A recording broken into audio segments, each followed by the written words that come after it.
讲俗语说俗语，俗语说不尽。今日要讲的俗语是男马嘛有一步踢，这个意思是国家虚弱无力的马嘛有一步是马后踢，也就是讲唔通看见任何一个人，国较软正的人嘛有基本的反抗能力。啊，讲到马，世界各地拢有6000多年前就有人伫饲。上早为止，伫战争中的乌克兰，15世纪了呢，和殖民者再去美洲、甲澳洲地区，啊，早期是以拖车运输为主。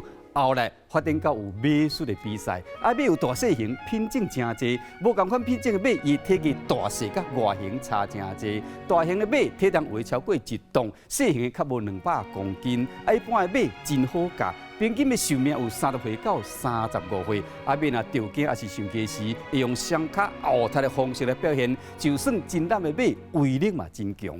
今日讲俗语是男马嘛有一步踢。